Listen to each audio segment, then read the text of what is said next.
Mr. Chairman, you have a quorum present. Thank you very much. First item is to approve the minutes of the regular council session held on August 10th, 2022. Move Ms. Domingue, seconded Mr. Harding. All in favor say aye. Any opposed?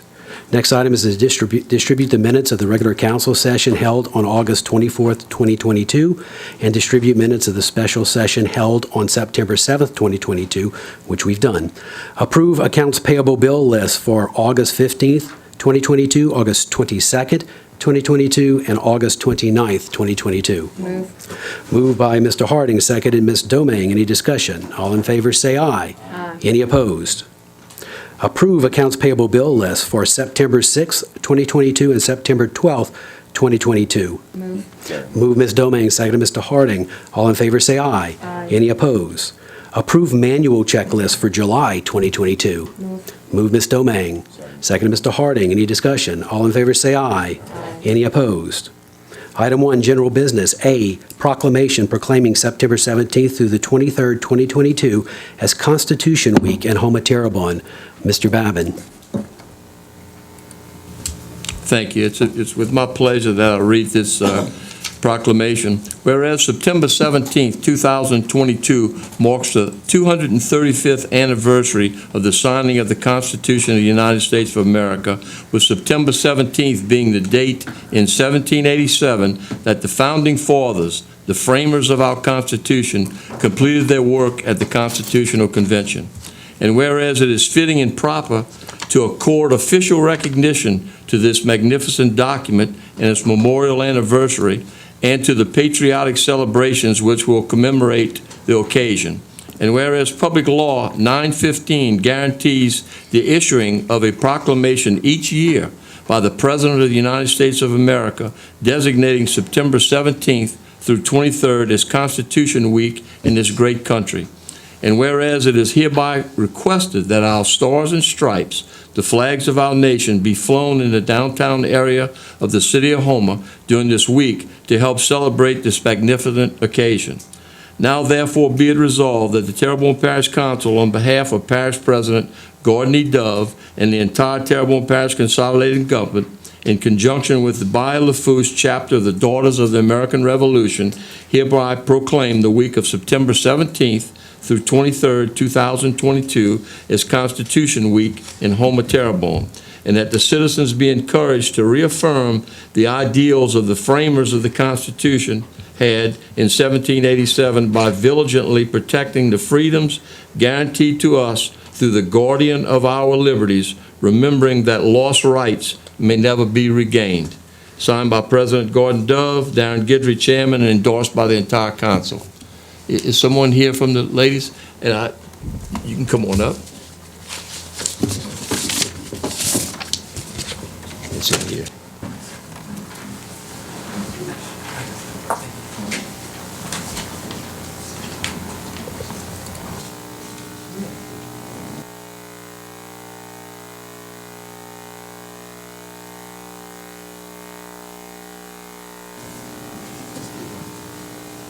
Mike.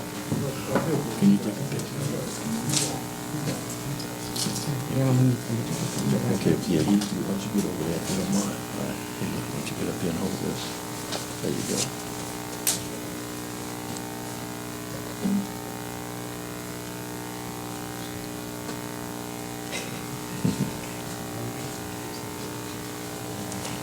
There we go. You can get up to the mic. We would like to, I'm Mary Guidry with Bayou-Lafourche, Daughters of the American Revolution. We would like to thank the council and President Gordon Dove for this proclamation. Thank you. Thank you. Mr. Babin? Yes. I guess this is probably 10 years ago now when we read the same proclamation or a similar proclamation, and y'all were here. You brought us a Constitution. And I guess about 4 years after, a good friend of mine who since then has passed away, we were having a discussion on the Constitution while we were watching a football game, which was not good. But I knew I was right, but I went out to my Jeep and I got the book and I gave it to him, all right? The next year, y'all came before, and I told the ladies that story, and they brought me another book. This stays on my desk at my office, all right? So it's a wonderful document. It's the best document in the history of the world, in my opinion. So thank y'all very much for what you do. Thank you. And if anyone does want one of those books, we do have them available. Good. Thank you. Thank you very much. Next item, presentation by Parish Administration relative to capital projects, including drainage, utility, road, and quality of life projects, as well as any other matters related to the operation and maintenance of parish government. Mr. Toops? No presentations this week, Mr. Guidry. Thank you, Mr. Toops. Mr. Amity? Thank you, Mr. Chair. Mr. Mike, since we don't have a presentation, do you guys have a completion date on the Discovery Wildlife Center over by the Civic Center? Is that soon to be done? Anybody know? I could check with Jeannie Bray and let you know in the morning, sir. All right, looks like they're getting close to wrapping Yeah. it up, and I'm sure the community is going to enjoy using that place, so I'd like to see it get open, so thank you. I'll find out. Mr. Harding? And yes, Mike, we're going to have a presentation next week in the northern end of the parish in Gray, aren't we, right? Yes, sir, and we will have somebody from Public Works there, and Mr. Stevie Smith from All South Engineering will be there. All right, thank you. Appreciate you. All right. Moving along, presentation by Mr. Jason Bergeron in coordination with Nicholls State University regarding a partnership for Colonel Esports Summer Camps. Mr. Bergeron? Jason Bergeron, 120 Maple Avenue.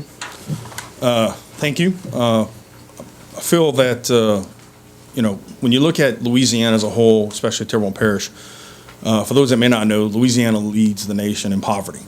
And Microsoft's done a study, and they're working on a program called Digital Equity, where we found that Louisiana is third to last in devices when it comes to technology.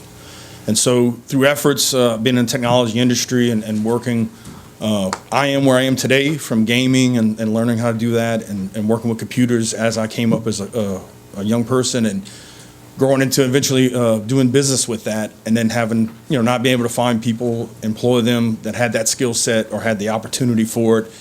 With that, I was fortunate enough to partner with Nicholls State and become the advisor of the Esports Program, and we created an Esports Program about 2 years ago. And with that program, in a short time, we went from nothing to being ranked 16th in the country in esports. And that's right here at Nicholls State University, which has one of the nicer esports arenas in the state. So when you look at kids that can go to college, kids are choosing Nicholls State University over other universities just because of this esports program. And so I got a video I'd like to show, which is actually part of a presentation that was presented at an international Microsoft conference to show the efforts that are being done in the esports and how Microsoft partners are working with communities to help make things like this happen. At the end of the day, it's about getting devices, technology, and opportunities into our children's hands, and the ability to, have technology in a situation where, again, we're third to last in the country when it comes to just having access to devices, and then also the conversation that goes along with that with broadband. And so if you could show the video of what we have. And we have a couple esports participants in this video that was featured with Microsoft. Hello, my name is Jason Bergeron, and I've been a Microsoft partner for almost 20 years in the state of Louisiana. Becoming a partner of Microsoft started with having an IT consultant career that led to an IT business, that led to me being a partner of Microsoft. But that whole process started when my family bought a gaming system when I was a young kid. And that love of gaming developed into a simulation love of gaming, and that led to gaming with computers, Microsoft Flight Simulator and other car games that I love to drive and fly. And so from there, of course, the computer would have a problem and I wanted to figure out how to fix it. And that's where my love for computers started, which led me down the path of becoming a computer technician and owning a computer company. I figured there's more people just like that in this world. And so with that being said, I partnered with Nicholls State University, and we created an esports program.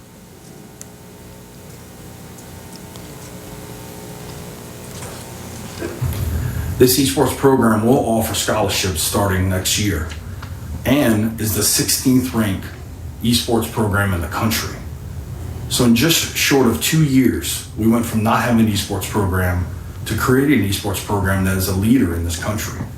On top of this, though, the program also has management, leadership, communication, all the soft skills that you require in today's work environment or to run a company. And so we're able to create more than an esports gaming program. We're able to create a leadership program, a mentorship program, a communication program, and teach those that might not normally have the opportunity to get to those or see those skill sets to show those. And the camaraderie that comes together when we play games is similar to what I had whenever my family had the gaming console when I was a young kid, which are very fond memories to this day. So to build on that computer program, to build on that esports program, and to work on a technology ecosystem, we're also going to be working with the local parishes to build feeder schools.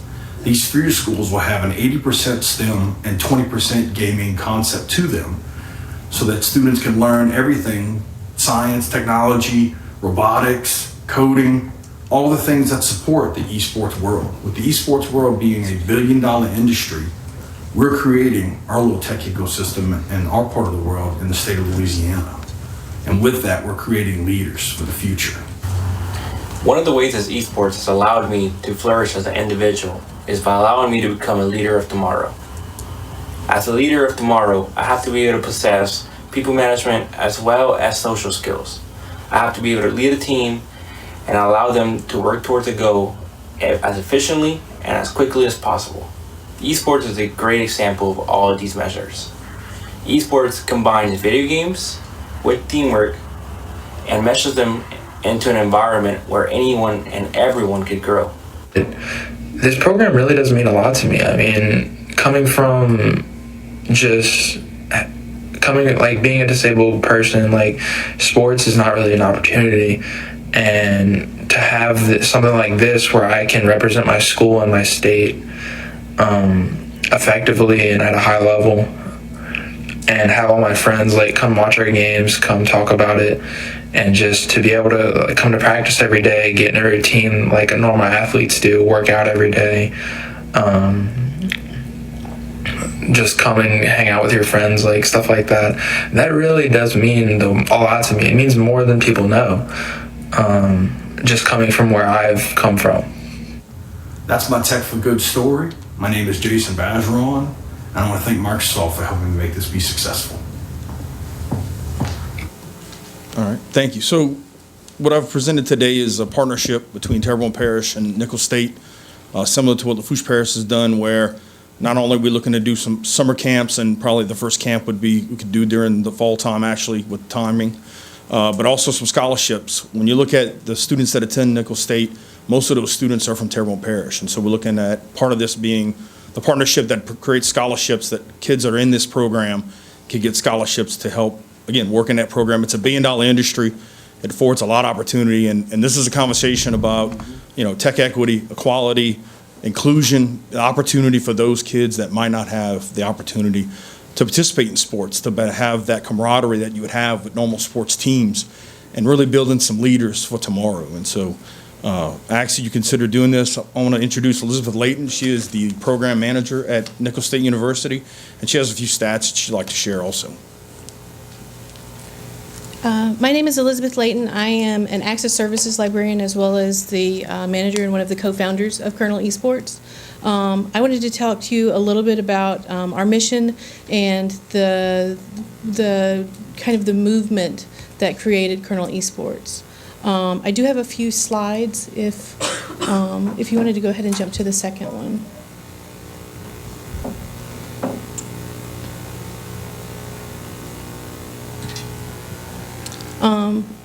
So Kernel Esports' mission is to educate, facilitate, and innovate. We strive to teach soft skills to college students as well as to the campers that arrive at our summer camps. The camps normally last about a week at a time, and our esports players, on average, we found, we're starting to get freshmen, but it were sophomore and junior students that were joining us. We want to teach them real life skills that they would be able to utilize in their careers. We want to educate them about ways to present themselves, ways to be able to reach out to sponsors, ways to write letters, write resumes, and these skills that are often lost in the translation during their education. We want to facilitate growth. One of the benefits of our program is that we use this as a business sandbox because it's just safe enough that if they want to experiment and they want to learn about the way that a business runs, that they have the opportunity to fail. And they also have the opportunity to grow because we have so many members that are mentors, such as Jason Bergeron, Daryl Roy, Robert Atkins, and other individuals. Can we move to the next slide? Awesome. In 2019, we started out in one rec center classroom with absolutely no budget and 5 students that were absolutely dedicated to the cause.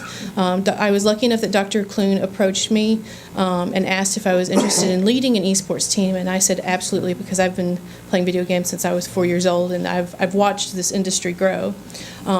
These students, these 5, were so dedicated that they would bring their gaming system every day from home to this rec center for them to be able to practice together in the hopes that one day they would be able to compete. The next slide.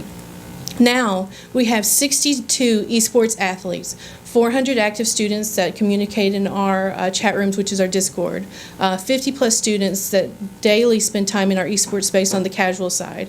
We have offered 2 summer camps and now 10 scholarships that are $1,000 per academic year for the top 2 teams. We started from that individual rec center classroom, and now our Valorant team, which competes nationally, is top 16 in the nation, and our Call of Duty team is top 24 in the nation. And that includes we've had some streaming services that have broadcasted our games, and we've had over 100,000 people watch us compete against other schools. You move to the next slide, please. And this is the space. We started out, I don't know how many of you are familiar with kind of the layout of Nichols. We started out in the retreat, or where we had Wild Blue. It was a restaurant, and Dr. Clune and Mrs. Clune were kind enough to offer us that space for us to be able to build the gaming facility. Half of it is a kind of a PC Xbox cafe where anybody can casually play, hang out, play games, and it's a safe space. After the pandemic and after the hurricane, we had a lot of students that said that without this space and without this place for them to be able to kind of recharge, they would have not survived through the semester because they were so run down by so much disaster fatigue. And so we've contributed a lot to their mental health as well as their well-being. On the other side, we have the competitive area, or the arena, where our players are able to compete all over the world from the comfort of Thibodaux, Louisiana. And so we have competed against Ball State, LSU, University of Alabama, and numerous other huge colleges. And we've won several of those games, where we're making a name for ourselves and making a name for South Louisiana and Nichols, all through gaming. Move to the next slide, please. These camps, they last about a week at a time. We would like to extend them in the future, open them up just for seniors or things like that, but the average age is from 9 to 16 years old. We teach these soft skills where we teach them how to be a good team. We teach them how to be a leader and how to be a follower. We teach them how to be a good winner and a graceful loser, and all of these other things in between. We also offer partnerships with Microsoft where we teach them coding, and we teach them game design, and we teach them healthy eating habits, and tie into being a well-rounded individual and a well-rounded citizen, all while hiding their vegetables, so to speak, in esports, much in the way that as a librarian, I teach information through kind of gamification. We promote higher education with this. I can't tell you how many kids have come in. They don't know a lot about college, and they're so excited, and they all say they're going to Nichols because they've had this experience with this camp, and they're always looking forward to coming the next year. And it prepares for them to join our competitive program because we're able to see, even at a young age, you would not believe their hand-eye coordination for them to be able to participate and compete. And sometimes they give our own players a run for their money. Next. So why esports? It works hand in hand with increasing and supporting Louisiana's job market. We're able to contribute to the IT, to the artificial intelligence, to the virtual reality, and all of these things that Louisiana needs to flourish. South Louisiana could be an epicenter for technology and information if we were able to foster these sorts of things. And with the esports space, we're able to contribute to the equity that is technology, because we understand that a lot of people don't have the ability to have this kind of equipment in their homes, and by coming to the space, they're able to be hands-on, learn how to code, learn the way that technology works, and move forward and find that they have a passion for it. We support enrollment and retention. We have recruited our first individual on our Call of Duty team. You all might have seen the press release recently, from El Paso. He was going to go to another university and heard about our esports program. In fact, we've had numerous people that said that they were going to go to another university and then saw what our esports program was and saw that we had a phenomenal nursing program, business program, other things like that, and they decided that they would rather go to Nichols. We support the local economy by endorsing the esports team. It increases the opportunity for more businesses to come down here because they realize that we would be able to put back into their company with these job markets. But also conferences and conventions and ways for us to communicate about technology and innovation so that we can add that to this state. It's inclusive, it's co-ed, absolutely anybody can participate, and we have multiple students that were injured during high school sports that they would be able to, that they're still able to compete because they still have that competitive mindset. And this is the future. Some statistics that I have for you. 6.13 billion hours have been watched on Twitch streaming just this year. That means that people are watching other people play video games, and it's a spectator sport just as much as football or basketball or any other kind of sport. And the jobs that it offers. We offer esports, management, IT. It branches out in so many different directions for us to be able to facilitate and support other businesses. It's getting to the point now when somebody sees Colonel Esports on a student's resume after they've graduated, much like George that you saw in the video, he graduated on Saturday and had a job at LSU on Monday. How many people can say that they have that sort of situation lined up because they present themselves in such a professional manner that people are debating and arguing over who gets to hire him? And as a first-generation student and a first-generation American, he is living the American dream, and we're able to facilitate that and mentor that and give them the opportunities. And then the next slide. And this is some of our players. We've been working since 2019, and we've come a very long way. We absolutely love learning from one another, and we love teaching the next generation of gamers and the next generation of Louisiana citizens for them to be able to contribute back to the state as a whole. So thank you so much. Hold on, we have a few questions. Mr. Navy? Oh, sorry, Mr. Navy? Yes, I just have a few comments, but I just want to say I read this article in the Homer Times. I thought they did an excellent job on it. One of the things that I think is extraordinary, this actually brings a different dynamic to sports because, you know, on the traditional side, you have basketball, baseball, football, things of that nature. At a high school, I work at a high school, 9th graders to 12th graders, less than 20% are involved in sports. We have no alternative equity sports that to address that matter. And this actually would help. When I read that article, that kind of brought into the process. And you know, it's interesting because the traditional side don't even try to go this way. AI is something that's really going to change this world. Absolutely. It really will. Artificial intelligence is going to change the world. A lot of people don't understand it because we kind of antiquated in a sense down here in the South, but up north in other areas, AI is real. And that's a thing that could really, you know, we need to engage in the new wave of our community and the kids. That's what it is, AI. But I wanted to ask, I don't know, Jason, whoever else this question, I know you say you have some partners or stakeholders in Lafourche Parish. Is Lafourche Parish government have any role, or they plan? Okay, what are they actually doing? That's what I was kind of So they've actually sponsored 3 camps. They sponsored 3 camps to the tune of about $90,000, bought equipment, and they've had their camps mostly at Nichols. Our plan is to do the camps. We're kind of checking around availability of libraries, but we're going to have, the first camp we have is going to be at the North Terrebonne Library, and we're going to get computers and allow, kids to have access to devices instead of going to Nichols. But then the last day, we'd like to give them that Nichols experience.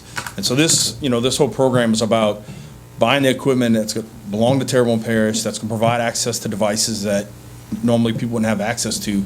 We're going to bring it to the local region to do some camps, but also have opportunities to go to Nichols and check it out. And then on top of that, be able to do some scholarships for students that are at many levels at Nichols with the Esports Program. And the reason why I asked that question, because several years ago, he was a young gentleman, last name is Smith. He actually implemented like a computer program at a program called the Cirque, a summer camp program in Mechanicsville, in that center of the circle. And that was mostly on computers, dealing with technology. Those kids was extraordinary with that situation. That's why it took my interest when I read that story, that I was saying to myself, look, that brings me back to saying that we are transitioning to something that we better adapt to. And our kids are on these computers. I mean, these things are amazing what they can do, and they're changing the world. So I wish that we can support this. I don't know what the government is, but it just brought me back to when I did this thing with the little CERC program. That's exactly what they was doing. So definitely, I'm sold on that. Anything that we could do to diversify sports, especially when you're dealing with, I told you, a population of almost 1,000 kids at Ellen High School, less than 20% are engaged in sports. What are the other 80% are doing to keep themselves active, and productive? That's just my spin on it. But thank you, I appreciate that. Thank you, Mr. Navy. Mr. Harding. Yes, good evening. When you giving your presentation, there's a couple of things caught my attention. First thing, poverty. Use that word. STEM education. I think it was about 2 years ago, Mr. Frank Kidd came before the board. He's a local man that went off, worked at the Pentagon, retired, and he came here with STEM education.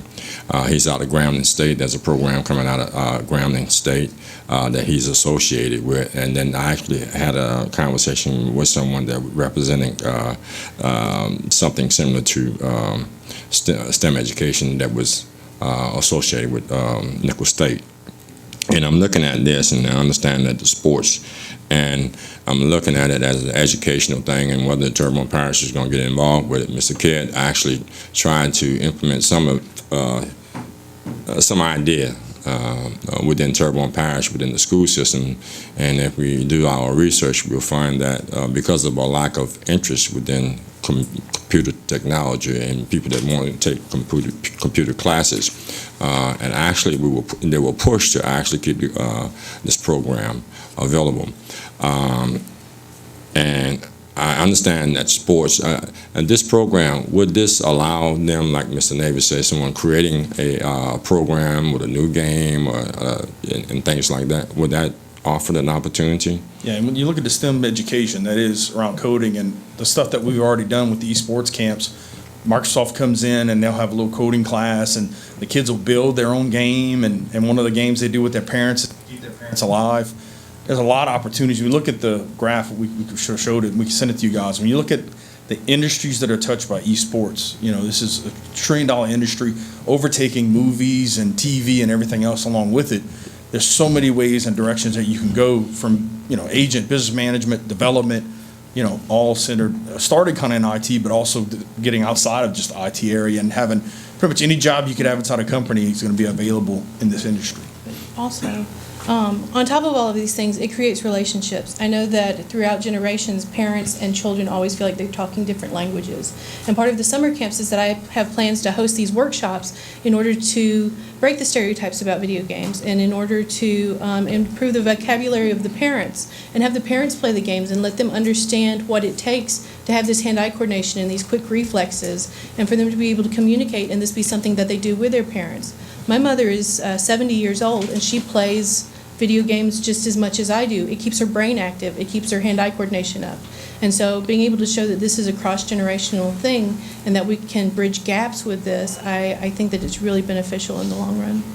And the reason why I'm really just actually having this conversation, because the idea and the growth of the Terrebonne Parish is actually going through. I actually talked to several people. Jason, I think maybe me and you have talked about this, and several other people. And as we grow, we have to go in a high-tech atmosphere to actually go that way, rebuild downtown. but maintain our culture and maintain the wonderful looks of our oak trees and some of our buildings. But then we want to attract businesses of that magnitude around this area, because the offshore environment that we're in is becoming more creative, technical, those aspects. I think we went to Dirt Night, and Danny went to the airport, and they're using drones and different atmosphere opportunities for people.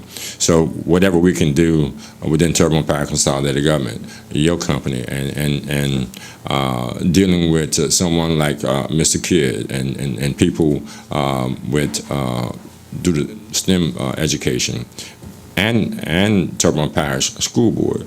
That's for our future.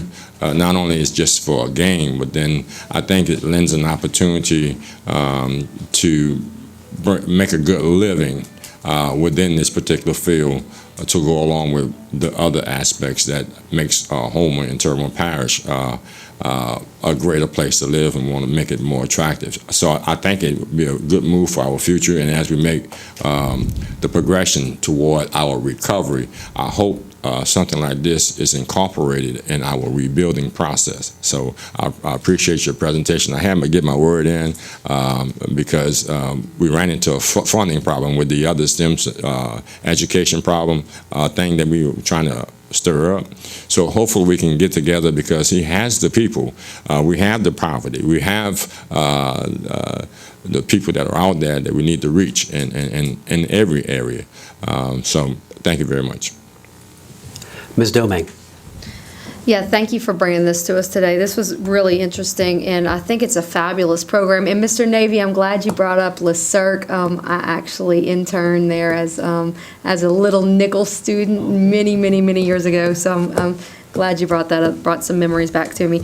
But I do think this is a really wonderful program. I just think it may be the first step in a bigger conversation, and I would like to see this brought maybe to our 11 recreation districts. I'd also like to see maybe Fletcher brought in, the school board, and I think it could be a team effort with Terrebonne Parish. And it's all coming, because this is the future, and Fletcher has a wonderful STEM program. They're doing so much. They're doing so much work with our airport as well, and so this would be wonderful to even maybe do a camp maybe on the air base or at the airport or something like that. That would be a really wonderful opportunity. So I encourage you guys to go ahead and make those meetings, and maybe go to that parish president's advisory board and get a meeting with maybe Dr. Strickland, and go to the school board, because they're all part of this. And if we get everybody on board, this is something I could definitely support. So good job, because I think this is a really wonderful program, and it's definitely the future, and we do have to start educating our youth in this aspect, because this is where the future of jobs in Terrebonne Parish are going to be. So thank you very much. Mr. Trosclair? Yeah, Jason, you want to speak? So we actually have had some conversations. Oh, hold on. Sorry. Go ahead. We've actually had some conversations with Fletcher. We're creating a tech mentorship program there, something a little bit different than Nichols. And we've had meetings with both Lafourche and Terrebonne Parish school districts. And the reason why we're pushing so heavily on the STEM is that you do the STEM program, and it's 80% STEM, 20% esports, and the reward for the STEM is the esports program.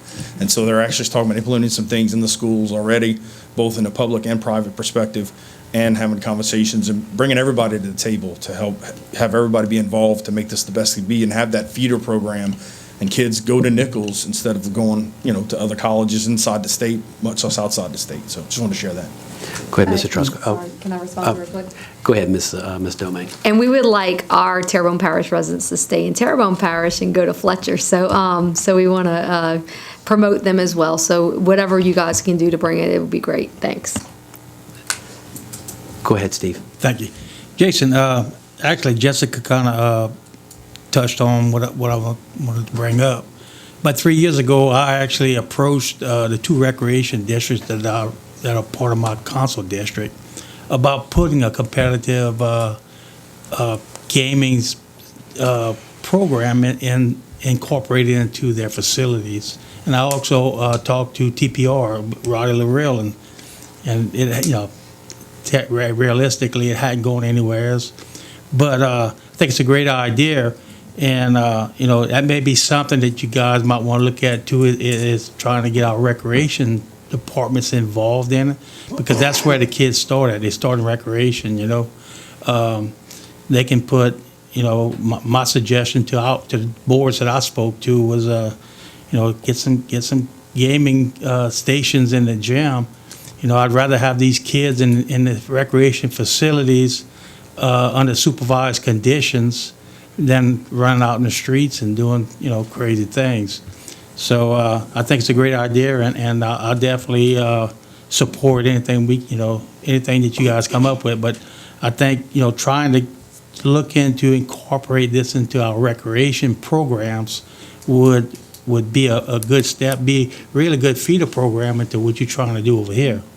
So it's just something for you to think about and in your quest to get this thing going. And I appreciate what you're doing. Thanks. Can I apply that too? Yeah, go ahead, Mr. Okay. So just to share, we have met with Roddy and Chris. We actually had some meetings to talk about how we can make that part of recreation. One of the limitations we had with the gyms is connectivity.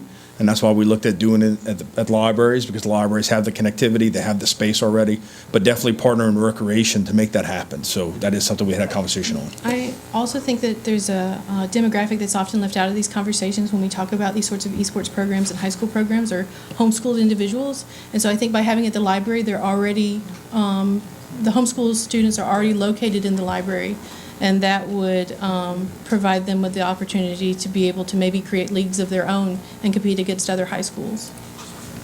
Okay, and I think the library is a great venue for it, but being representing the Bayou areas, right now they're shutting down all the libraries on the Bayou areas, and for a kid that lives down in Cocodrie, Durst District, or down Montague, my district, to get transportation to the North Side Library is going to be slim and none for the most part. You're going to see very few of those kids have that opportunity. So that's my focus, was trying to get it done in a local area where it'll be accessible to more kids. But that's more there. But either way, y'all on the right track, and let's get this thing moving. Yep. Thank you. Okay, Mr. Michel.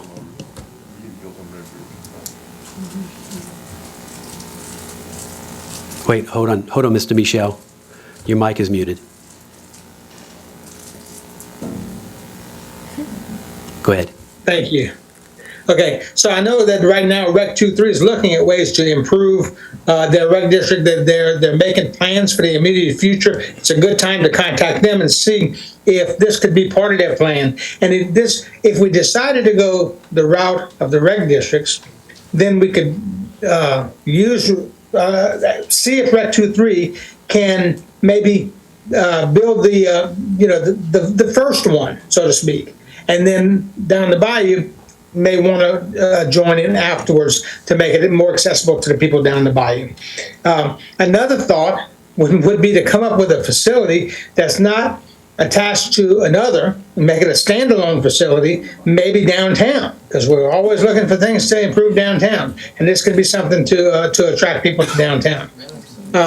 But probably the most important thing I want to say, I think someone misspoke about the, of course we want to keep people in Terrebonne Parish, but Fletcher Community College and Nicholls State University are two completely different educational venues. They have a place dependent upon what someone's objectives are. They're both wonderful. Just because Fletcher is in Terrebonne Parish doesn't make it better than Nicholls, just because, so I just want to point that out. Both of them serve a great purpose for Terrebonne Parish as well as Lafourche Parish. So I wanted to point that out. Thank you. Thank you, Mr. Michel. Mr. Amity? Thank you, Mr. Chair. So Jason, looking at the paperwork, because I think this is a viable program, my son went to Nicholls for computer science. He worked for you when you owned the company. In fact, he's still there working for that company. So in the numbers, you're looking at a partnership ask for the first year of $65,428? Yes, sir.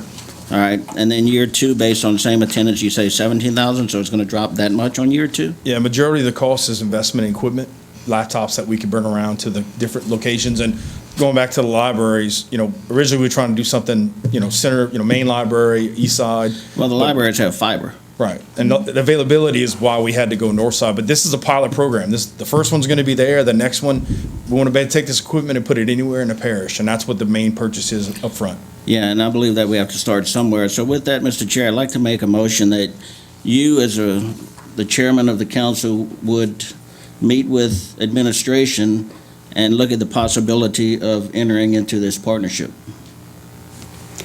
Okay, we have a motion that me as chair meet with administration about this, seconded by Mr. Dirk Guidry. Any discussion? Mr. Harding? Question. How much does internet would be involved with this? So when you look at a fiber connection like we're talking about with the library, something in a 10 megabit, 25 megabit speeds, it's not, you could do some things with like a cable connection most people have at their home. It's just not, it's called a best effort solution. So when you talk fiber, it's whatever it is, it's always that, and you don't have to worry about it going down. And so it can range anything from $200 a month to $1,000 a month, but it truly depends on what's already in place and what we could use. Well, the reason why I asked this question is because we've been having Hurricane Ida recovery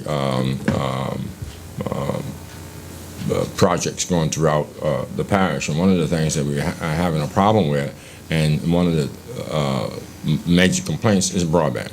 So, in that process, and we're going forward, we also must also consider that. I'm just saying that in general. That's why I asked the question. So we actually look at that also to how what our ability to create an opportunity for these people throughout the parish, even down those bayous.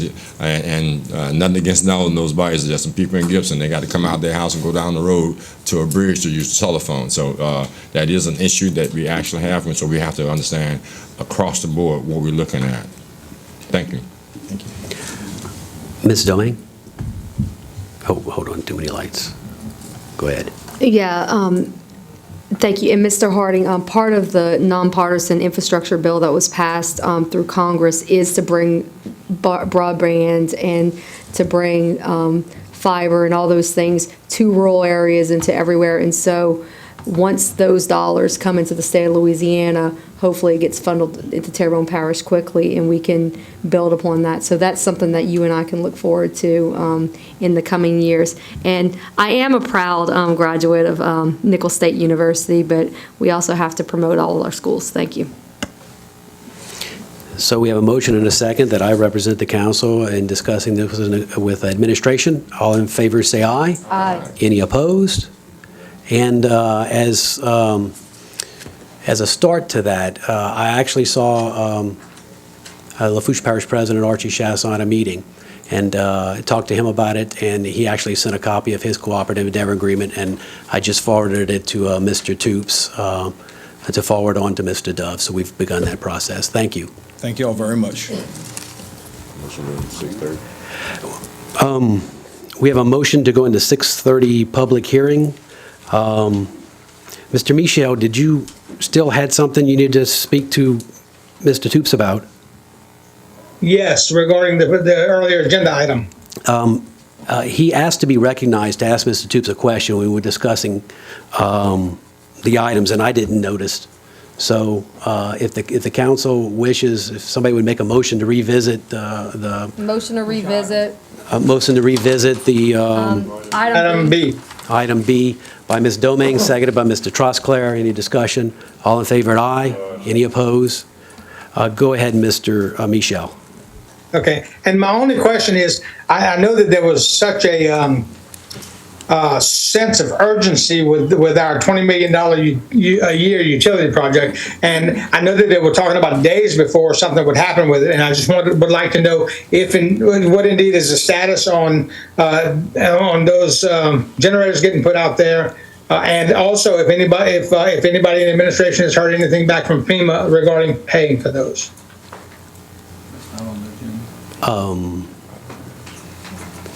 But you can give us an update on the project if there's, definitely a.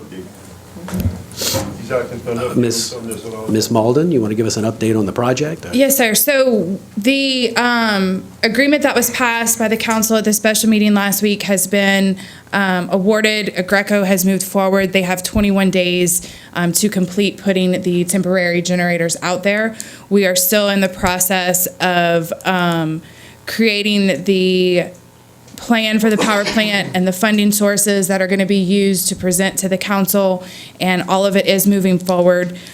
We have put FEMA on notice that the temporary generators are going out, as well as putting insurance on notice, and there has been no kickback on making them notice of the cost on it. Great. Thank you. Thank you. Motion to go back into regular order? Motion to go back to go to 6:30 public hearing by Mr. Dirk Gidry, seconded by Mr. Carl Harding. All in favor say aye. Aye. Any opposed? We are in 6:30 public hearing, which we only have an ordinance to amend the 2022 adopted operating budget and 5-year capital outlay budget of the Terrebonne Parish Consolidated Government for the following items and to provide for related matters. It includes the Office of Emergency Preparedness in the amount of $70,340, the Animal Shelter in the amount of $45,000, Health Unit Construction in the $1 million, General Fund Coroner's Office $30,000, and Housing Preservation Grant of $154,524. Public once, public twice. Third time public. Motion to close. Motion to close, Ms. Domingue, seconded Mr. Harding. All in favor say aye. Aye. Any opposed? Motion to adopt. Motion to adopt, Ms. Harding, Mr. Harding, seconded by Ms. Domingue. Any discussion? All in favor say aye. Any opposed? Ordinance is adopted. Motion to go back into regular order? Motion to go back in regular order by Mr. Michel, seconded Mr. Harding. All in favor say aye. Any opposed?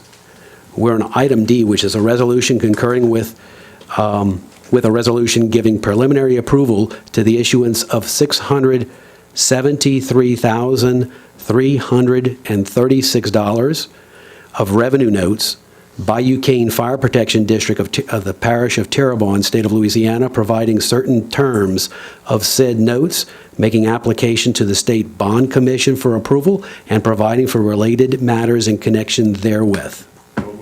So moved. Moved by Mr. Dirk Gidry, Mr. Michel, seconded by Mr. Dirk Gidry. Any discussion? All in favor say, oh wait, Mr. Michel, go ahead. Is there anyone, is the bond attorney there? I know Mr. Chief Ken could not be there. Is the bond attorney there or no? Do we have anybody representing the Bayou Cane issue? No, Mr. Michel, there is nobody here. Okay, I just wanted to mention, I spoke to Chief Email, and he said that they're doing this because they got this money in, and they want to have it prepared to be bonded out if necessary. But it is not their desire to bond it out, so they're not planning on bonding it out right now. But they would like the preliminary approval, as it says. Thank you. We have a motion and a second. Any more discussion? All in favor say aye. Any opposed? Aye. Motion passes. Item 2, public wishing to address the council as per speaker cards. Mr. Roland Kern wishes to request blacktop at the very end of Bayou Delarge Road. Go ahead, Mr. Kern. Thank you very much, and good evening to all the members of the council. My name is Roland Kern. I am a camp owner at the very end of Bayou Delarge Road. At the last 8/10 of a mile on LA 315.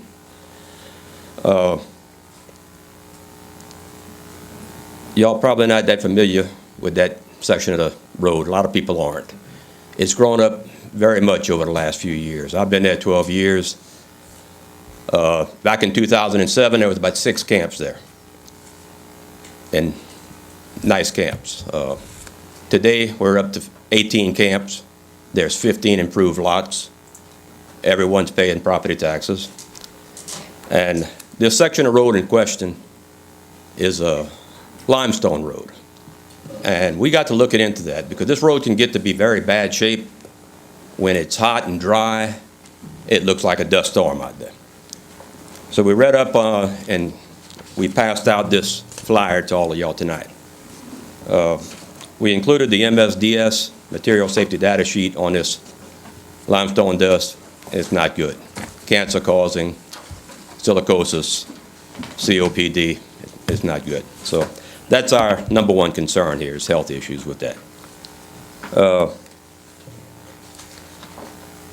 this road can get to be in very poor condition really quick. Maintenance is usually slow, and normally we have to call and request it. But we would like to, in the meantime, while the consideration is being given to paving the road, we would ask that maybe look into getting a regular maintenance schedule, once a month, every 3 weeks, and maybe in the interim, some chemical spray to keep this dust down. They do make such a thing. In the 12 years I've been there, I think I've only seen it once, that they sprayed it on the road, So that could be something as a stopgap while this is being considered. We realize it ain't gonna happen overnight to pave the road, but we'd like it. We've never came here and brought it up, so y'all not mind readers. Y'all can't, y'all don't know there's a problem until we report a problem. So please consider that. And I think while you're considering it, if you look and review, you go back into your records, and maybe over the last 12, 15 years or whatever, how long y'all been maintaining it, look at the cost involved. What are you spending on this limestone? What are you spending on getting your motor grader down there and get this done, It may be actually cost effective, I'm sure it will be, to go the other route, and blacktop it and be done with it. Now, if you do that, you'd have to set a weight limit on it, because they do have, I'll get to that here, the revenue that this road generates. There's 2 oyster companies operating down there. Some of y'all might know who they are. I'm not going to mention, but so they're hauling oysters in and out of there every day. Used to, they fished oysters in months with an oar. Now it's 365 days a year. They're growing oyster beds out there, so they're hauling in crushed cement, and they're hauling that out to the oyster reefs. So there's heavy traffic on it. That creates a lot of dust as well. There's 20 charter fishermen that's working out of that area right now. I interviewed them, I talked to them, and they say they fish about 200 days a year. That's 4,000 days a year fished off that road. 3 people, sometimes 4 people to the boat, so you're talking about 12 to 16,000 people coming in from all over the country. Not just home Louisiana, out of state. And what's the first thing they see when they come over the levee? They're greeted with such a road, okay? So those people are buying fishing licenses, they're buying gas, they're living in our hotels, they're eating in our restaurants. So they're bringing some revenue in, huh? And that could be looked at as well. Like I said, we included this. You look at the MSDS, then you look at the progression of the road. There's 3 pictures there, 2007, 2012, and 2018. And you can see the buildings, see the progression that has happened. So it's not just a hole in the wall down there. Motion to extend by Mr. Dirk Guidry, seconded by Mr. Navy. All in favor say aye. Aye. Any opposed? Your time's extended. My time's up. Okay, well, thank you all for hearing me. You got another minute. Okay. All right. Okay. So also in the interim, I think what would help would be a speed limit. There's a couple of signs there that we put out for what good they do, but they got people come flying down that road at 50 miles an hour. That creates dust. And, we got children playing out there, So if we could get a few speed limit signs and maybe a little enforcement. We see a law enforcement official maybe once a month, maybe twice a month. I'm retired. I stay down there 25 days a month, so I know, so, so lucky me, huh? But that would help us. Louisiana Department of Wildlife and Fisheries, they have a big operation there on the road as well. They work out of that road. So it's a metropolis down there.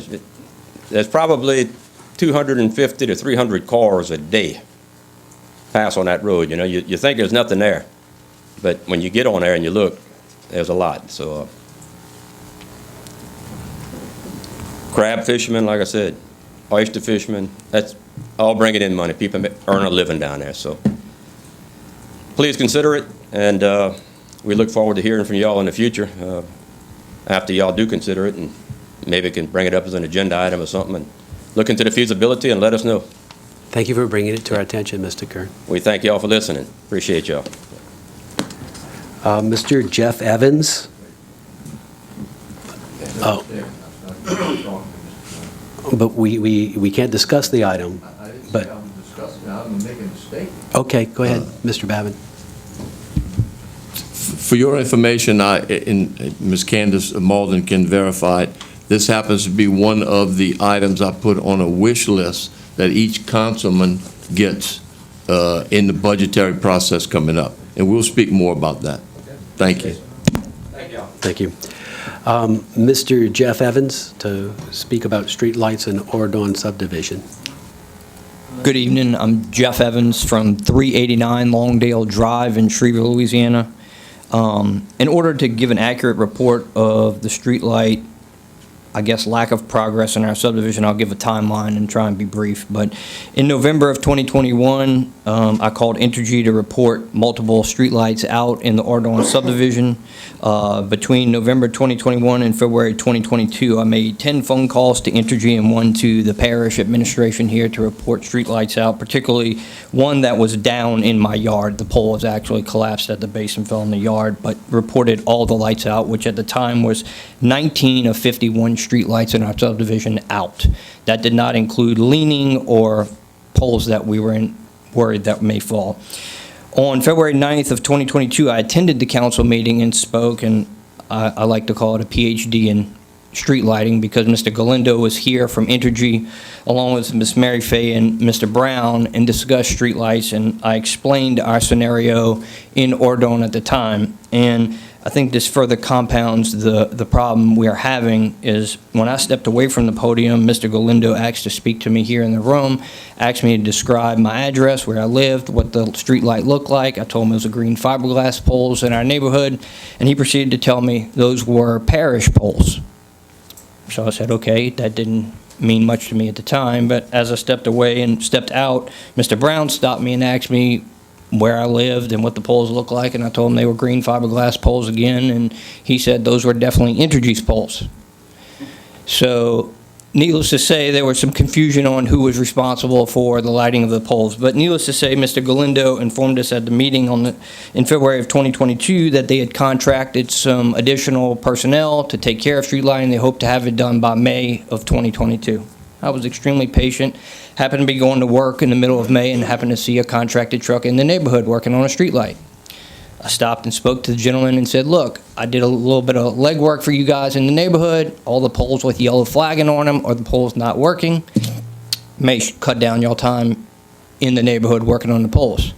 3 guys, one steps to my truck and says, sorry to inform you, but we're only contracted to replace bulbs. We can't touch any other part of the light pole, not the head, not the fuses that are out, no other part of the pole. We're here to replace light bulbs. You can about imagine my dismay at that point, but I was like, maybe that's our majority of our problem. Maybe we'll get most of these lights back on. They replaced 1 bulb of the 19 poles that were out.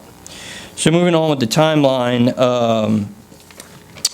in May of 22, after that, I started calling the parish administration, seeing if I could get some movement on these projects. I made, in total, 11 phone calls to the parish administration and 3 more additional phone calls to Entergy between May and August. On July 19th, I was informed by the parish administration that they were, in fact, coming to take care of the pole in front of my house. It was going to be replaced, and I said, well, at least we're on the radar with the 19 poles that we have down. I arrived home only to find out that a contracted crew with line out came out and cut the pole at the base that was down in my yard and hauled off the pole. That was the progress. So needless to say, we're a bit disappointed in the subdivision, in the progress of our street lighting. I rode around just last night, and in totality, after 25 phone calls to Entergy in the parish, and a year and 17 days later, we now have 20 lights out of the 51. We have actually 1 more light that's not working than I reported in February. So, and that doesn't include the 8 to 10 poles that are actually leaning, that may actually fall. I'm only talking about lights that do not light once darkness falls on the neighborhood. The residents are concerned for public safety reasons. I'm only here to put it on the radar. I understand I didn't add this to the agenda, so not much discussion will take place, but I ask that we maybe get some movement in our subdivision to take care of these lights, because this kind of time frame is just not working for the subdivision. And I appreciate y'all time today. Thanks. Thank you, Mr. Evans. And if you can give our council clerk your contact information, thanks. Next is, Mr. Michel. Is that topic something that we can discuss under streetlights? No, we can't. But, well, Why not? I don't know. I guess that would be a legal question, but streetlights, I mean, we have an item for streetlights. If you want to discuss it, just take the safe route and move to put it on the agenda right now and pass it unanimously and talk about it. Is that what Somebody you make a want to do, Mr. Michel? Add it to the agenda? Yes. Okay, we have a motion. Make a motion to add. To do an add-on to agenda. To add discussion to what the gentleman just spoke about onto the agenda. Street lights in general, or just street lights on Auradon? No, streetlights in Street general. lights in general. I thought that's what you wanted. We have a motion to add on to the agenda an item to discuss street lights in Terrebonne Parish by Mr. Michel. Who seconded it? Mr. Dirk Guidry seconded it. Is there any public that would like to weigh in on whether we should add this to the agenda or whether we shouldn't, or anything about this particular issue? Public once, public twice, public 3 times. Motion to close public. We have a motion to close public. Mr. Michel, seconded by Mr. Dirk Guidry. All in favor, say aye. Aye. Any opposed? We already have a motion and a second to add on. A roll call vote. Ms. Brandy? Mr. Harding? Yay. Mr. Michel? Yes. Mr. Amity? Yes. Ms. Domingue? Yes. Mr. Darren Guidry? Yes. Mr. Danny Babin? Yes. Mr. Dirk Guidry? Yes. Mr. Trosclair? Yes. Dr. Navy? Yes. Mr. Chairman? A unanimous vote. Mr. Michel, you're up. Okay. When on the day that the gentleman spoke of Mr. Galindo et al. Coming and talking to us, they made assurances that by the end of June, we would have our streetlights back up to what 90 or 95%, whatever's typical before Ida. This did not happen.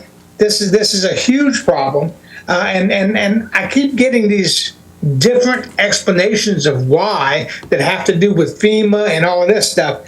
We need to get these streetlights working, whatever it takes, whatever Entergy's got to do, whatever Terrebonne Parish has to do. We need to get these streetlights back working, because this is ridiculous.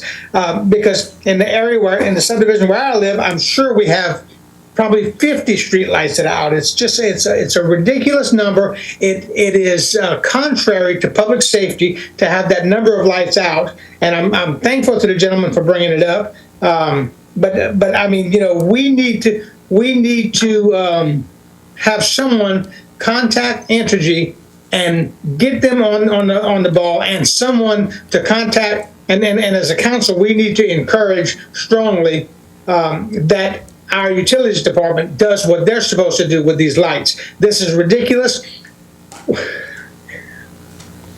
We're doing ridiculous things in this parish that in my opinion don't need to be done, but that's not part of this issue. We need to get this done. This has to be done. This is a safety issue for the parish, and we need to do it. Mr. Hebert, you have a concern? Just a recommendation is that I would, that somebody make a motion and ask staff, Mr. Toops, to contact the public service representative to handle that. Okay. Ms. Domingue. Yes, thank you, and I can appreciate your, am I on? Yeah, okay, I can appreciate where you're at, because we have the same problem. And as far as I appreciate this situation with the streetlights, is if it's an Energy, if Energy's the provider, but it's a decorative pole, then the pole is actually Terrebonne Parish Consolidated Government's responsibility. And I had an email from Mr. Ernest Brown actually this week about this, and so I can read you what it says because it's public record. I asked specifically about a decorative pole that was snapped in half in my district. And he says, no updates at this time. We're still working with Royal Engineering for streetlights. The damage assessment has been completed and reported over 1,000 streetlights are still damaged. Royal Engineering is currently preparing a bid package to select a contractor to make these repairs. Please let us know if you have any questions. So the wheels are in motion, I guess is what I'm trying to say, and Miss Malden is shaking her head, yes. So it's just very frustrating because everything with government is like the slowest thing possible. I mean, if it was up to us, we just go up and I've had this conversation actually with Mr. Rome. He's like, if it was up to me, we just go and put them all up, you know.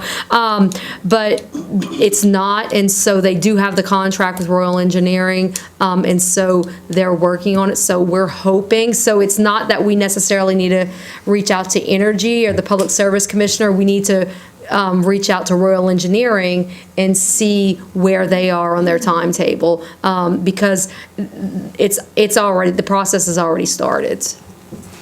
Mr. Trosclair? He has a question. Go ahead, I'll let you respond. Go ahead. The only thing I would add to that is, in our neighborhood, we have one pole that's actually damaged. The one in my yard is gone. Every other pole is existing. And according to the contractors that are coming into the subdivision, they're saying there's either a fuse blown that's underneath the ground that they can't handle, that's a parish issue. There's a head problem on the pole, that's a parish issue. It's not a light bulb because they came in and put one light bulb in. So the problem is the power coming into the pole up to the bulb, which, as I understand it, is a parish issue. Now, I don't want to get into the parish responsibility and Entergy's responsibility because I have no clue what that is. I'm just telling you what's being reported to us. But as far as a supply chain issue with the actual pole, we have one pole that needs to be replaced. The other 19 just require some maintenance and somebody to come out there and diagnose the problem and get the problem fixed. And we're going on a year and 17 days and that hasn't been done. Right, and I once again, I appreciate what you're saying, and it's mind-boggling to me that they can't just go and do this, but because it's that one specific type of pole, Energy does not even do work on it. It has to be Terrebonne Parish, who now is contracted with Royal Engineering, who is going to be the ones who are going to do all the maintenance on all of those poles, and that process has started. So hopefully Mr. Toops, could we reach out to Royal Engineering and find out where they are on that process? I'll answer for you, yes, Ms. Deming. I know that when I met with Royal this week, they had received the damage assessment for street signs, street lights, and decorative lights, and all of that. I will get with them, and we can submit to the council what is being done and what is the next move. But all of this damage assessment has to be done to determine what needs to be replaced, how it needs to be replaced. It has to be a very meticulous process in order for FEMA to reimburse us. And I know I sound like a broken record when I say that, but I mean, that's how we can get this done, is if we get reimbursed. So if we don't do these processes and we don't follow these particular items, it'll be deobligated and we'll be stuck there. You have an echo going on. Thank you for that clarification, Ms. Malden, and you said it so much more eloquently than I did. Thank you. Yeah, and I spoke with Mr. Brown today. Of course, we received our report on decorative street lighting, and the timeline on decorative street lighting, which is June of 2023, is when Royal anticipates that to happen. Now, why so long? Of course, the report actually had each individual light with a photograph of each light with the description of every single light, all 360 decorative lights. And that's required for the FEMA process. Well, now they have to go out to bid, which he hoped would go out in the next 60 days. Then you get into supply chain issues. Now you've ordered a light, you got to wait for it to come in.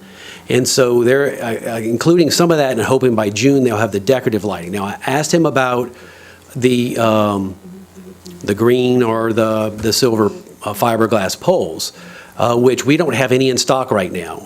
As soon as they come in, they put them out, but everything right now, that assessment, they went ahead and go through the same process. That assessment, he's hoping he will have by the end of October. He thinks he should have it by the end of October. That'll be a much quicker process once the contractors get, once the contractors, they get it contracted, let's say 90 days before it's actually contracted. Then depending on supply chain issues, I don't know if they're going to go ahead and start repairing the ones that can be repaired and then go back. You know, that's the only thing. The only problem with not having it in the agenda ahead of time is Mr. Brown couldn't be here to give us firsthand knowledge. And so that I don't know. The other thing I'm not 100% sure about is whether the assessment, maybe Ms. Malden, you might know this, the assessment that Royal's doing, is the assessment in the city utilities area? So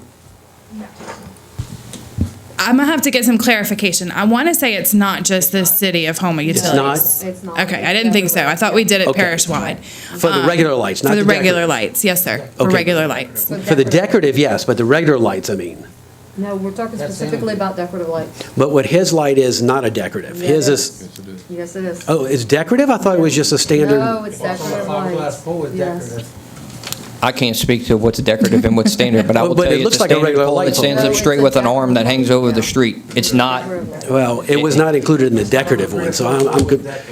correct, it's a green fiberglass pole. Yeah, it's Okay, decorative. so I would hope the assessment would include inside the city and outside the city, It because your story is repeated in multiple neighborhoods. Now, I know, I got several of them in my district that I'm having the same issue with. Every one of Entergy's. Sleeka seems to find a way and repairs the lights, and we have no problems. And, In actuality, Sleeka has the line that travels down Bull Run behind my home, and they've actually added streetlights. Sleeka is awesome, but So, we've just, this and that particular was, issue. and that was literally added in January. So we're now 8 months past that, and we can't get the street lights on in the neighborhood. So it's pretty frustrating. We have a couple of more lights. Let me get to you, Mr. Babin. Mr. Michel. Okay, the problem that I see here is that we have Royal Engineer working on it, we have administration working on it, and between Royal Engineer, administration, and the council, we've proven a week ago that they can ram anything through as quickly as they want. We need to get this rammed through as quickly as we got the other issue rammed through that cost $20 million a year. We need to get this done. All I've heard so far since this has been brought up is a bunch of excuses, and we need to quit the excuses and get it done. Thank you. Thank you, Mr. Michel. Mr. Babin? No, Mr. Trosclair was next. Yeah, it sounds to me like, well, first of all, Royal Engineers is a consulting firm. They're not doing any of the work. They're going to pass it on to whoever does the proper work in that. It sounds to me like back when Entergy came here, they just fed us a bunch of fluff, all right? Because they said within, Steve, you said it just a while ago, June or whatever it was going to be, that it was going to be done. I'm so happy that District 7, 95+% of it is held under Sleeka, all right? Or Sleeka provides the power. Because they, like someone just said, they had, or you did, I'm sorry, Jeff, they added lights to theirs. Now, I'm not saying that Sleeka doesn't still have some lights out, and I think Terrebonne Parish is trying to do their thing. But Entergy has fed us another bill of goods, okay, in my opinion. And I happen to agree with Gerald. We need to move this forward. This is as much a safety issue as whatever else we do in this parish. So in any event, I mean, it's time to quit talking about this. And again, Royal Engineering, I know it's a big company. It sounds like they have a lot on their plate, okay? Because they are assessing just about everything we do, from the power plant to bridges to lights to everything else. So I'm sure they have the capabilities of doing it, but we just need to kind of give it a little swift kick somewhere. Thank you. Go ahead, Ms. Malden. So just to clarify, Royal is the one that is helping us organize all of the contractors and stuff to do it. They're not the ones that are doing all of the assessments. They're the ones that are getting the report back from the contractors that won the bids or the RFQs to do that. So it's not just Royal doing all of the work. It is being spread out amongst several engineering firms, contractors, and all that. They're helping us make sure it's documented correctly and it's submitted to FEMA correctly for the reimbursement process. Mr. Harding. Yes. First of all, I would like to thank you for coming up and being very detailed in your reporting. And secondly, I would like to commend the council for actually addressing the issue and not pushing the can down the road. It's something that sometimes I've had several calls from the Auradon area, you know what I mean, and I ran into several similar circumstances that were there, and it's rather difficult when you have people to call you and you really can't give them a true explanation. And sometimes, and nothing negative about what Mr. Guidry had said, but then sometimes you get put in that position and it sounds as if that you're making an excuse about materials. And still in all, right now, we're still working on things, but I really wanted to say that I'm glad that you came to express what we need to revisit. To public wishing to address the council, Mr. William Burley, about the first annual Veterans Appreciation Flag Ride. Thank you, Councilman, for hearing us. Ladies, we appreciate your time. Well, we're here today. We'll go ahead. Everybody probably remember me from May. I'm Johnny Smith, American Veterans Advocacy and Vets United. I brought Mr. Burley in because he's got something tremendous for us for our November project. He's going to explain everything, and I think you're going to really, really like this for our veterans that are shut in. Me and him are on the board of ATM. That's After the Mission, and that's Ricky Frost's organization, the one that rode the bicycle from New Orleans to Key West. He's our treasurer. I'm the secretary on that board. He brought the idea, and I said, I'll take you to the council. All right, guys, this is what we got. We are going to, on November 5th, it's going to be Flag Appreciation Day for our veterans. We are organizing a motorcycle ride that's going to go from the Harley-Davidson down to Thibodaux to see 3 facilities there, then back up 311 to see another 5 facilities here in Houma, to show the shut-in veterans that they're not forgotten, they are appreciated, and they will be given momentums of the ride to show them that we love them and we do appreciate everything that they have done. This is a 501c3 organization, nonprofit, so we have a great idea with this motorcycle ride. Now, we're going to do this on November 5th, and then again on Veterans Day, to appreciate all the vets that are not shut in. You know, we haven't determined exactly where that ride's going to go, but the flag ride is very important to show the shut-ins that we know they're there, and we appreciate them. That's basically the proclamation that we are looking to receive today from you guys for that ride.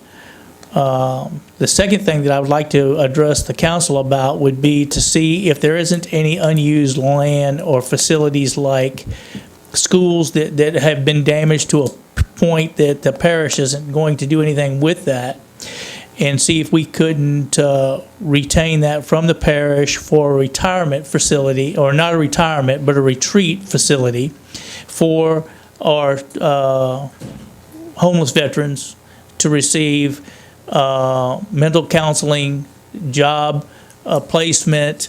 Ricky Falls owns Trianator, and he works strictly vets. We have a great outreach with other companies out in the parish, boat companies, some other different entities that will employ homeless veterans.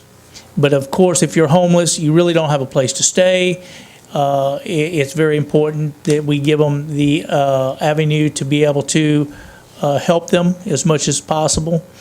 On the third note of that, we would like to see if the parish has any funding that might benefit our organization to help with this endeavor. That's about the nut. Tell them how many bikes we're gonna have. Our motorcycle ride, we're hoping to entail anywhere between 500 and 1,000 motorcycles in Terrebonne Parish on the 5th. And we're hoping that to grow that more on November the 11th. And if you care to get with administration, they can, further it on. We can't really discuss it too much, but go ahead, Mr. Toops. Yeah, I just wanted to tell the gentleman that we're investing a lot of money into the American Legion home on Legion Avenue, and one of the purposes of it is to do exactly what he is asking to do. Great. Thank you for the information, and do get in touch with administration. Thank you. Thank you. Okay. Oh, go ahead. This proclamation is done for us. We intend to have it done throughout the years to come. We wanted to have a continuation, as we are doing for the month of May for Memorial Day.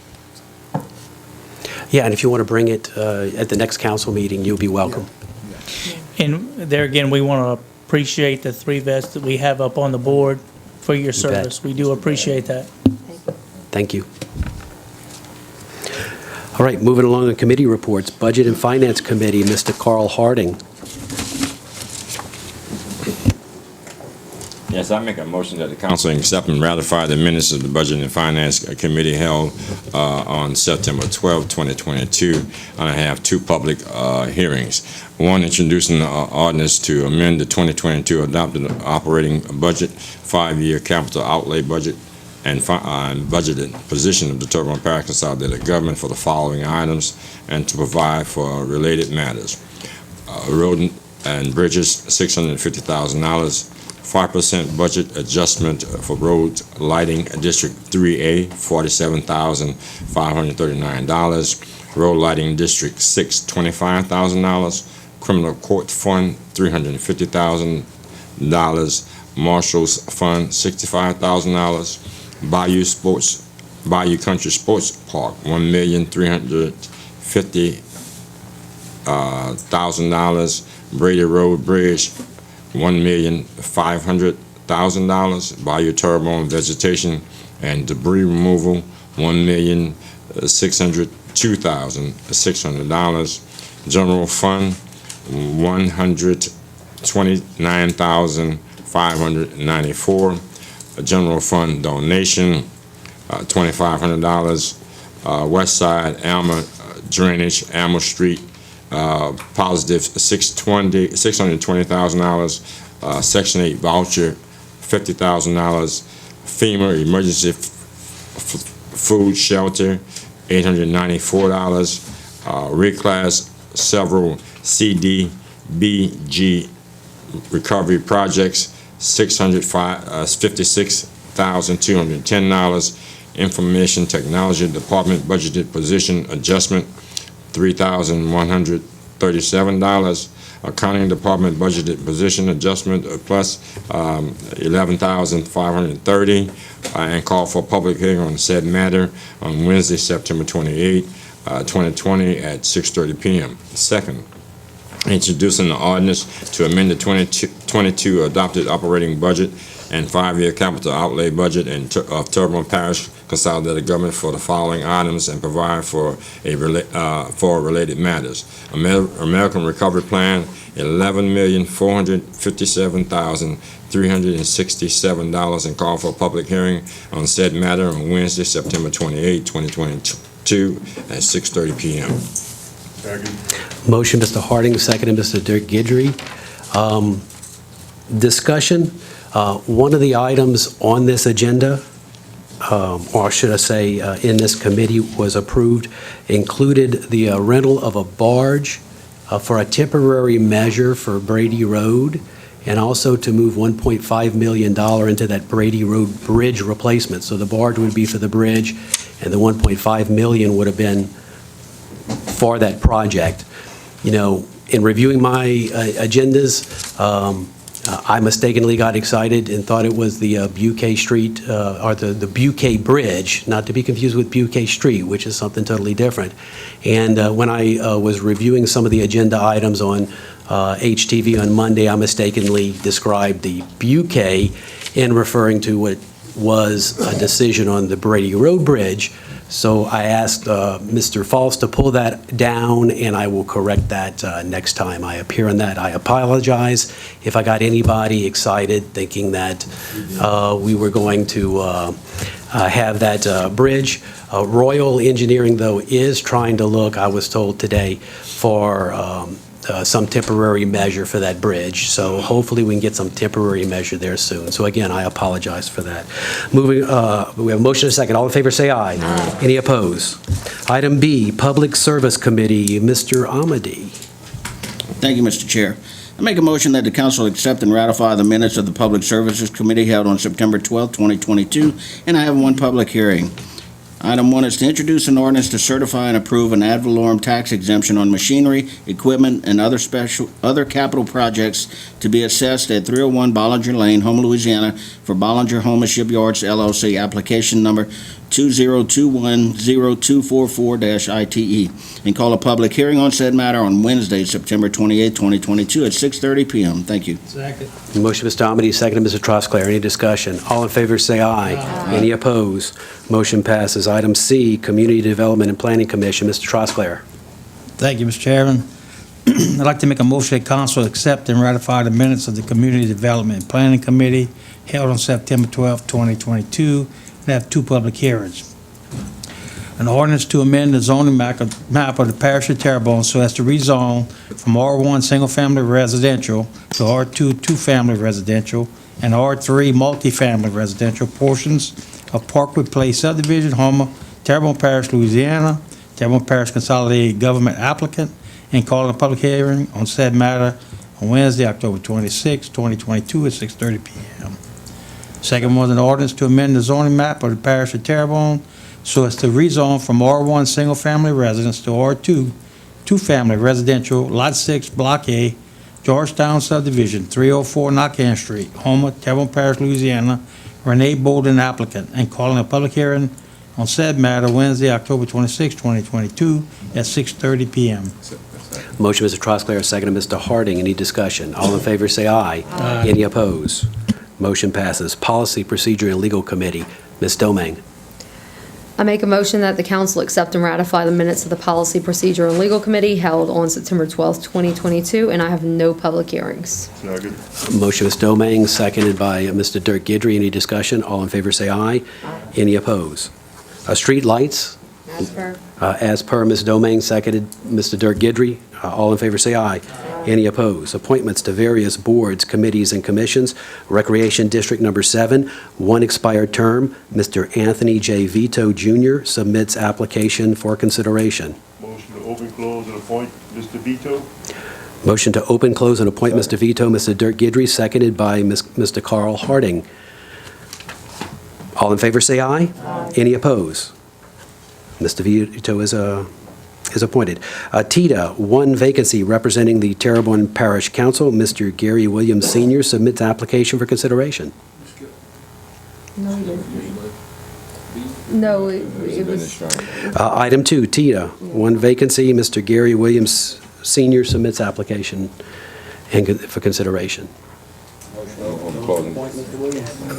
Motion to open, close, and appoint Mr. Williams by Mr. Amady, seconded by Mr. Harding. All in favor, say aye. Aye. Any opposed? There was a modified agenda, Mr. Hebert. Sorry you didn't get that. That's okay. Item C, Terrebonne ARC, one vacancy due to a resignation representing the parish president. Mr. Edward P. Rome submits application and resume for consideration. Motion to open, a close, and appoint Mr. Rome by Mr. Babin, seconded by Mr. Trosclair. All in favor, say aye. Aye. Any opposed? Item D, Port Commission, one vacancy due to a resignation. Mr. Joe Caldwell submits application and resume for consideration. Second. Motion to open, close, and appoint Mr. Babin, seconded by Mr. Dirk Guidry. All in favor, say aye. Aye. Any opposed? Motion passes. Item E, South Central Louisiana Human Authority, Human Services Authority, 1 vacancy due to resignation. Mr. Travion Smith submits application and resume for consideration. Motion to open, close, and appoint by Mr. Harding, seconded by Mr. Navy. All in favor say aye. Aye. Any opposed? Item 6, vacancies of various boards, committees, and commissions coming up. We have the Terrebonne Parish Tree Board, 2 vacancies due to resignation. Veterans Memorial District, 1 expiring term on September 17th, 2022, representing the parish president south of the Intercoastal. And the Airport Commission, 1 expiring term on October 6th, 2022. We also have the Coastal Zone Management and Restoration, 4 expiring terms on October 31st, 2022, and Recreation District Number 11 has 1 unexpired term due to a resignation coming up. Item 7, monthly engineers reports, Milford and Associates and GIS Engineering, as per Mr. Dirk Guidry. Seconded, Ms. Domingue. All in favor say aye. Any opposed? Item 8, staff report, resolution authorizing the parish president to sign the appropriate agreement with Hunt, Gilead and Associates, LLC, HGA, for application development, project management, and related services for FEMA and other state and federal programs for non-structural individual mitigation projects. Motion, Mr. Harding, seconded, Ms. Domingue. Any discussion? All in favor say aye. Any opposed? Item B, resolution authorizing the parish president to sign the appropriate agreement with Baroka and Benura Engineering and Consultants, LLC, for application development, project management, and related services for federal, FEMA, and state programs for infrastructure and coastal projects. Moved by Mr. Dirk Guidry, seconded by Mr. Carl Harding. All in favor say aye. Any opposed? Item C, resolution approving firms for the civil engineering services for public works facilities and infrastructures damaged from Hurricane Ida. Moved, Mr. Amity. Seconded, Mr. Dirk Guidry. All in favor say aye. Any opposed? Item D, a motion to discuss with possible action the rescinding of the condemnation order adopted on January 25th, 2016 on the commercial structure and property located at 947 East Street, Houma, Louisiana. I don't know who made this motion. Mr. Harding? I'm going to make the motion. Mr. Harding makes the motion. Second? Seconded, Mr. Amity. Any discussion? Ms. Domingue? Wait, discussion on this, the motion to add it on. Oh, okay. To discuss. Okay. No more discussion. All in favor say aye. Aye. Any opposed? Now we're discussing the item. Go ahead, Mr. Harding. I'm going to make a motion to actually try to rescind this particular address and revisit it if possible. Okay. We have a motion to rescind the condemnation. Mr. Harding, seconded by Mr. Navy. Discussion, Ms. Domingue? Yeah, I don't have any problem with this because, Mr. Harding, if you are wanting to move forward with this, I definitely support that. However, it's 2016, so this was condemned in 2016 and the structure was never demolished. I mean, that's a long time. So can we get a little bit of clarity on that, or is that really how long these processes take? No. Okay. So with this one, first of all, the condition of the structures at that time was they were pretty significantly damaged and derelict. They were also full of junk and trash and debris. The commercial structures, had some value there, and that's when we entered into started talking with legal, saying, all right, well, if we're going to condemn these commercial structures that have value, what we need to be careful of is that there are case precedent in the state of Louisiana where we could actually end up being sued by the property owner for essentially a taking, to put it simply. So what we have now implemented is for commercial structures especially, is we would hire a structural engineer or an architect, somebody who can assess the cost, the level of damage and the cost associated with making those properties compliant and bring them up to code and present that to the property owner at the first, when we issue the warning about or begin the condemnation process. So it's admissible in court. it's not something that we would be able to do and then not be able to do anything with it. So, but in order to do that for these properties, we would have to start the process all over again. What would happen is the owner of the property passed away, and his brother took over his estate, and he cleaned it up. Okay, and then now they're leasing, they sold the adjacent property to a businessman, and he's looking to expand his business and purchase that property. And those properties have looked a lot better than they have in a long, long time. I wasn't aware that this had been added to the agenda, but I did speak to Dion a couple of days ago, and she informed me that, she had been talking with the adjacent property owner and what his intention is to clean up and actually use it for his business that's growing. Yes, I might. Hold on, Ms. Domingue still has her light. Yeah, and I want to thank you for that. That was an excellent explanation to that question. I know we have some commercial properties coming up that we're going to be working on. And I know we've kind of worked together on those as well. But I thought that was a really, really good explanation as to why this is. So thank you very much for that. Mr. Harding? And that was due to the possibility of a sale and the progress. Right. Yeah. Right. Okay, so we have a motion and a second on the floor. Any more discussion? All in favor say aye. Aye. Any opposed? Item 9, announcements. Parish President, Mr. Toops. None, sir. Council members, Mr. Babin. Yes, I have two things. First of all, Friday is National POW and MIA Day throughout the country. And the Marine Auxiliary is going to have a flag raising at noon at the Court Square. My father-in-law, deceased father-in-law, was a prisoner of war in World War II for a year, shot down over Germany, and came out of a prisoner of war camp weighing 83 pounds and lived to a glorious 96 years old. So I don't ever want us to forget that. So if you can make the flag raising Friday at noon at the Court Square, I'd appreciate it. The second thing is Mr. Guidry just alluded to the fact that he was on HTV the other night and made some blunders, and yes, he did, okay? And it's not on HTV anymore because they did pull it off. I just want to set the record straight. There is a big difference between Brady Road and Buquet Bridge. The other night, we voted on a $55,000 for a barge that has been there. And so that was one item. The next item that we voted on was to buy some flexi floats that when the Brady Road Bridge is going to be replaced, that we have that there as an emergency. As a matter of fact, we voted on $1.5 million as our share, and the state capital outlay is $5.8 million, and that's going through right now. So next time you go on, please get your facts straight. The second thing is the Buquet Bridge. You made a statement that it was in final design when we just found out that, I'd like for you to listen, Mr. Guidry, because next time you go on and do a little political theater, you might get it right.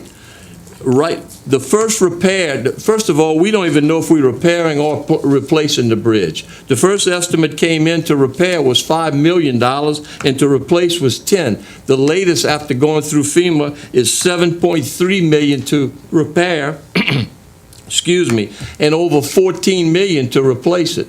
So we have a lot of things going on down there, and misinformation is worse than no information at all. So I urge you, next time you go on, especially to speak about something in the district that I represent, that I hold pretty dear, I hope you get your facts a lot straighter and quit running for parish president. Thank you. Thank you, Mr. Babin. Ms. Domingue?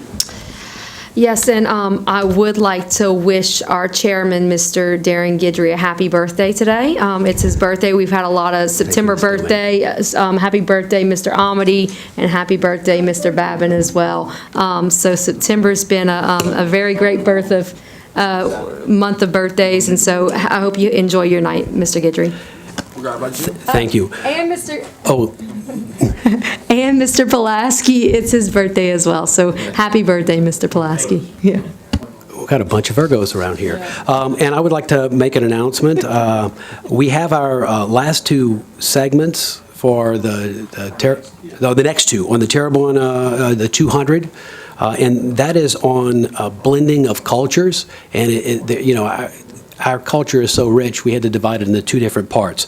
So the first part will be Thursday, September 22nd at the library from 4 to 8 p.m. That's Thursday the 22nd, which would be next Thursday, not tomorrow, but a week from tomorrow. And then the following Saturday from 10 a.m. to 5 p.m., Saturday, 10 a.m. to 5 p.m. at the main library. It's on culture, and, I've spoken to some of the people putting it on, and it's going to be a good presentation. So if y'all get a chance to make it to the main library, again, Thursday, September 22nd, and Saturday, September 24th. Thank you very much. Do we have a motion to adjourn? Motion adjourned. Motion adjourned, Ms. Domingue, seconded by Mr. Amity. All in favor, say aye. Any opposed? We are adjourned. Thank you, guys.